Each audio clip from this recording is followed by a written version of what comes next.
Yeah, I had to start the live stream a couple of minutes late today, 4 minutes late to be exact, because I was looking up fact checks about Zoran, or whatever the hell his name is, Mamdani, the guy who's going to be the mayor of New York City. There's a fun start to the day, huh? Because The View went on and they pretty much campaigned for him yesterday. And I had no intention of talking about The View so much 2 days in a row.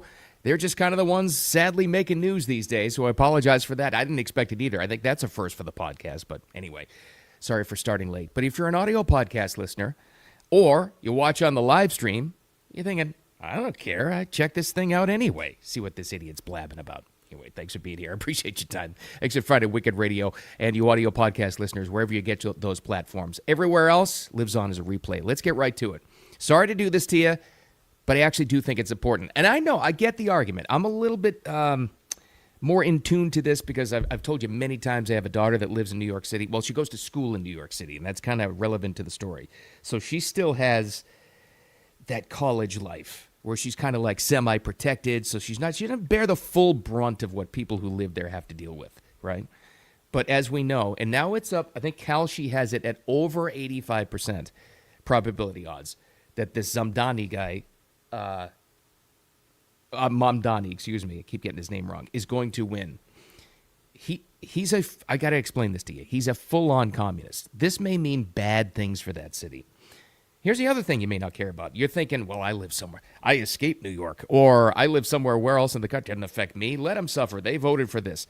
I get it. I understand your temperament. But it is our biggest American city. It's the media capital of really the world.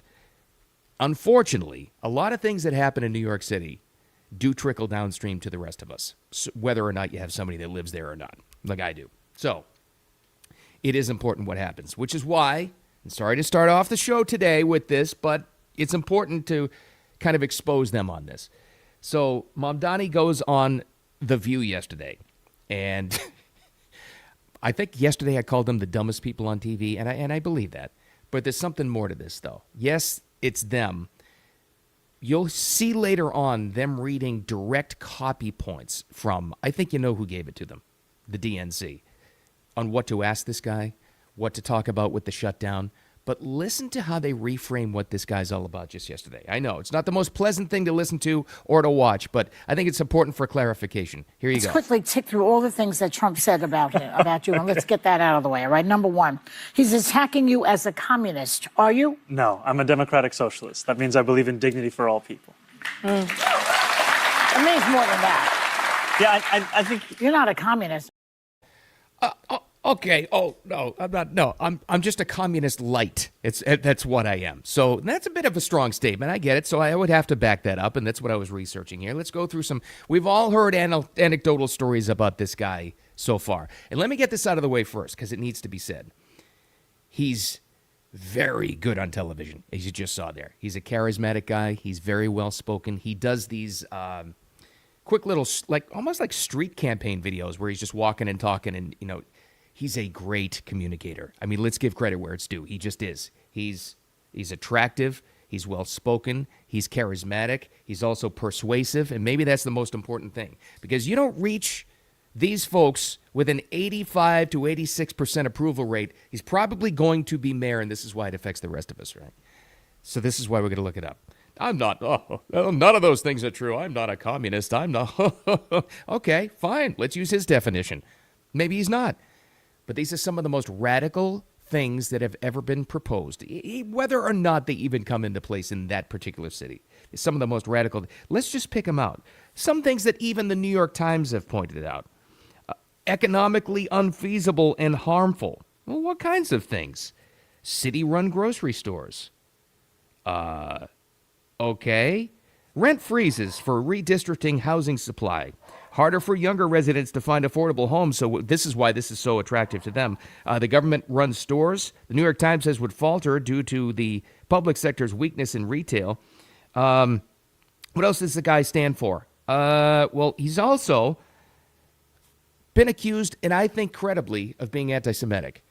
Now, not just coming from me, but this is also coming from Some Jewish representatives, like Representative Dan Goldman, he's a Democrat, expressed some big concerns. This is also a guy, and you might have heard this one, who has quoted saying we should globalize the Intifada.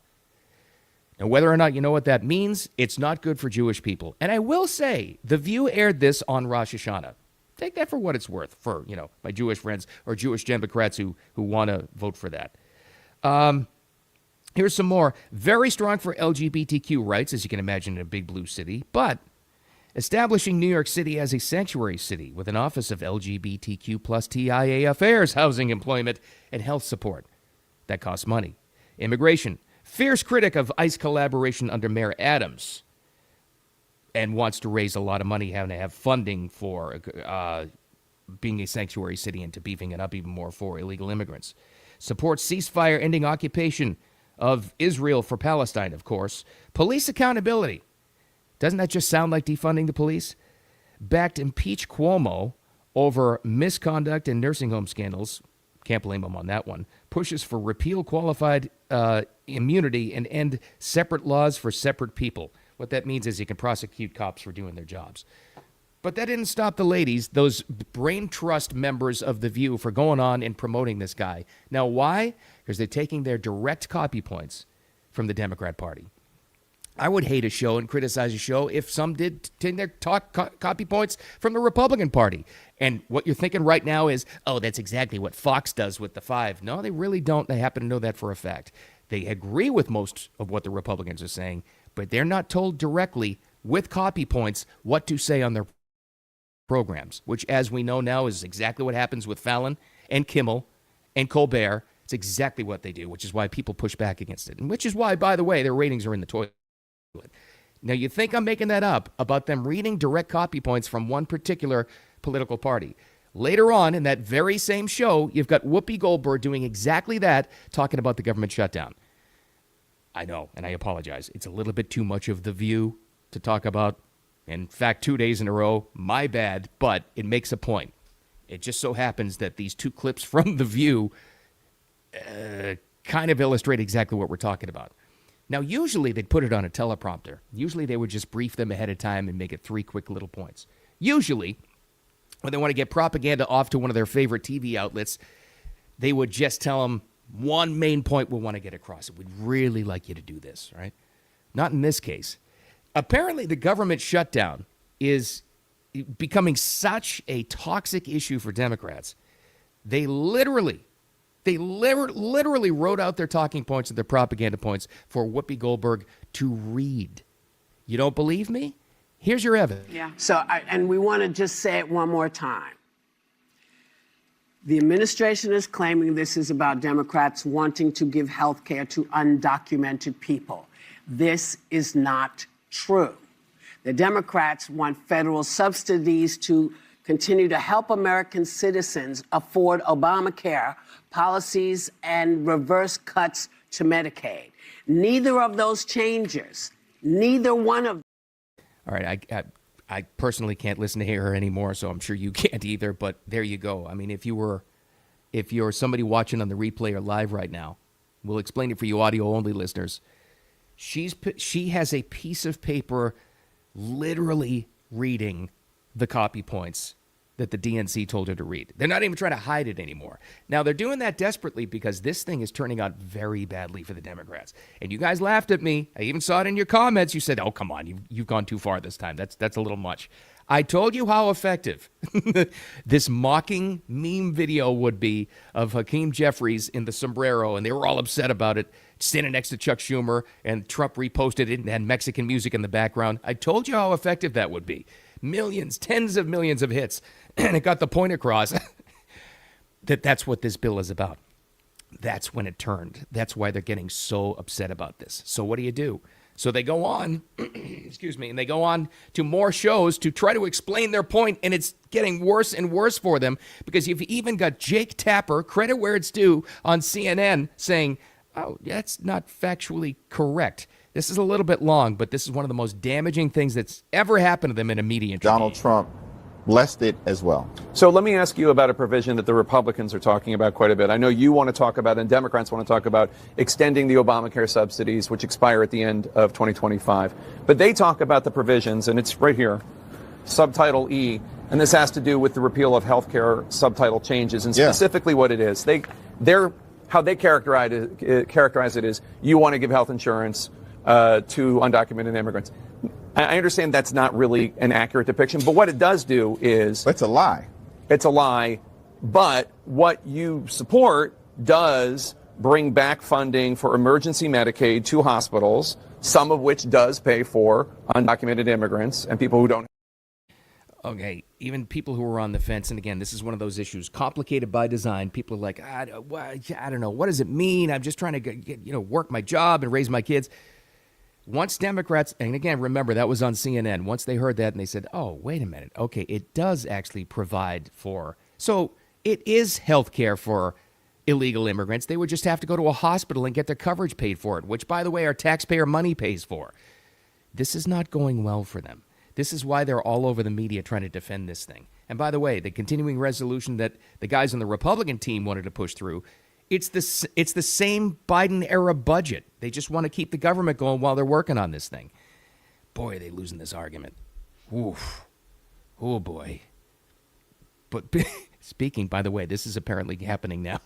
This is another thing the media is all upset about. I guess in the media briefing room, in the White House press room, they're showing... Sorry. They're showing the Hakeem Jeffries video of him in the sombrero, the AI image, on like a loop at the White House. Dirty pool? Yeah, absolutely. But that's how you know how effective this thing has been. Oh, boy. All right, let's move on to something else as we get through all that crap. You might have seen this happening, too. All right, why every time I open my phone are people talking about canceling Netflix? The heck is going on here? Well, this all didn't start, but I think it really kicked up a few notches when Elon Musk, with his, how many X followers does he? Is it 200-something X followers? I don't know what it is. What's it up to? Maybe it's 220 million followers now, which makes sense when you own the company. I mean, Elon owns X now. But he has been on a rampage since, I think it started Monday, to cancel Netflix. So you know what happens then. When you have that kind of a platform, it goes bananas. And it's one of the top trending things in the country right now. And it's made its way into it's even made its way into some mainstream news stories. Like, what is this all about? What's happening? Why are people canceling Netflix? Well, this is what it's all about. Elon was incredibly upset about some posts that were sent to him by some conservative accounts about some programming that was made for kids on Netflix. Specifically, one show, an animated series called Dead End Paranormal Park. It's geared for kids 7 and up. It features Barney, who's a teenage protagonist, the hero, who is gay and transgender, coming out in one scene. I think I dug up the scene you're talking about, and actually there's a clip in there that shows how the Netflix stock has taken a dive, which is actually true. This was the thing that raised his ire. Then, of course, you know what happens, that people dig in and they start to look at other stuff, and they found a treasure trove of very questionable stuff if you're a parent. Because most parents can't monitor everything. You try your best, right? I'm a parent too. I had kids that age at one point. You put on a program, you read the description, you try to even look online, you say, is there anything here I want to keep my kids away from? If you don't see anything at first, you're like, fine, sit there, watch it, I'll make your school lunch. This is the one where Elon said, and this is his direct quote as this all started. He said, this is not right. It's not the park. It's me. I'm trans, Norma. And everyone at school knows, and everyone at home knows. And being here, it's like a whole new place. I can just... All right. I think this is so close to Elon because he does have a trans kid, and he thinks that was done, underhanded kind of way. He's got enough kids to farm his own baseball team, but whatever. So that happened there. So it's an issue very close to him. But the thing is this the same thing as like a Bud Light treatment? Is this what they did to like Disney Plus? I think the closer example is what happened with Disney Plus, because yes, of course, you had people canceling their subscriptions to Disney Plus above and beyond the price, whatever it was. They didn't like a lot of questionable programming. Well, what happened? It may slip back again someday, but it is true. Once that happened, Disney did pull back the curtain quite a bit and show you what a lot of the stuff was, and they got rid of a lot of that quote-unquote questionable programming. That's a fact. That actually did happen. Will this be the same?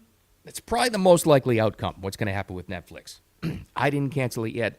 It takes me a long time to go into canceling any subscription on anything unless it's just overtly bad, right? I think it's better to just do your best as a parent to monitor this kind of stuff. And there's a lot of stuff on Netflix I actually like. But the pushback, I'll just tell you personally, I don't mind it. This is how things get exposed. This is how you find out about things now. Now you asked the question like everybody would, and I asked it too. Well, was it intentional? Is it some kind of a propagandist movement to try to, program kids that's been accused of? I'm not going that far, but I have to tell you, and I will tell you honestly, that a lot of people have brought up with a lot of Netflix programming. Okay, that's one of the shows that started the whole controversy. You dig into a lot of that in their kids' programming, wow. It's a lot different than the cartoons you and I probably grew up with. I mean, I'm Gen X. I had Looney Tunes and Super Friends and Scooby and Bugs Bunny, and it was all cool, and it was kind of like an escape from the real world. Why are they even bringing into kids' programming any of these issues? Why? Why? Ask yourself why they would even want to. Whether or not you even believe it's any kind of a conspiracy. Why do you feel this need, the creators and the producers of this stuff, and then Netflix itself, to make the executive decision to put this out there? Why does a kid, I'll go by their age range, 7+, even need to be confronted with this right now? Well, it's real issues they face in the real world. You know what? They got enough issues in the real world, okay? They face it every day walking to school, getting to school, coming home from school. They don't need it in their kids' programming. Regardless of how you feel about the trans issue, separate it for a second and look at it that way. Why do kids even need to be confronted with this? Why? And I'm sure, I didn't look at it this part, but I'm sure the description for a parent on Netflix on these shows simply says, family-friendly kids programming, whatever. So you're a parent who's busy, you put it on, you're like, fine, watch that. Doesn't seem too harmful. You're not sitting there watching every little thing like the kid is. So on that, I don't blame them. And I will tell you, you dig more into this. There is just my brief overview of this, because I wasn't aware of this at all. My kids are out of that age. Maybe yours are too. There's a lot of programming like that, like an inordinate amount of that kind of content on there that probably, I would bet you, even the Netflix executives aren't aware of. Because how is it pitched to them, right? Do you think they're going to go into a programming meeting and say, we have a new kids cartoon that's going to promote a trans agenda for its audience 7+? No. This is how they pitch it. They say, here's a promo reel. We have this. It's kid friendly. It's 20 minutes. It'll fill up programming time. It's 7+, and kids love it in our testing so far. Network executive goes, great, green lighted, go. That's about the extent of it, really, truly. Although, let me throw this into the mix too. One more thing to consider. So as this has developed since early on in the week, Elon and probably people researching this stuff and getting through to Elon, almost every executive employee at the Netflix company and the network has not only voted Democrat, but they have contributed a lot to far left causes. Make it that what you will. I'm just pointing out what I have found as well on that. So you have to make your own decision. Nobody can tell you how to live your life or what to show your kids or what you're in favor of, whether or not to cancel Netflix. But do consider the source. The best balance would be what I think we're starting to see with Disney. They saw the pushback and the loss of money and the loss of valuation, and they did calm that down a little bit. Maybe that'll be the same with network, because most of this stuff we're just not aware of. Maybe that'll be the case. I'm not too sure. But one thing's for sure, that's the reason why you're seeing this everywhere these days, if you go online at all, on cancel Netflix. And I don't think it's going to stop until something happens, so we'll see. All right, is it Thursday? Is it Friday, Junior? That means we got a weekend right around the corner. It's going to be awesome. So make it awesome. And again, take this away from clips like The View, which I showed way too many times today. The reason why you're seeing so many people doing interviews, politicians, let's just call it what it is, everywhere in the media, on both sides now, is because this government shutdown thing, they're losing the argument on this. It's not going well at all for them. And I promise, let's hope tomorrow we don't have to play any clips from The View. That would make the weekend even better. Make it a wicked awesome Thursday. Thanks for finding the podcast on replay. All these channels, audio only, is where you get your favorite podcasts. Appreciate you, as always. Make it a wicked awesome Thursday. I'll talk to you tomorrow.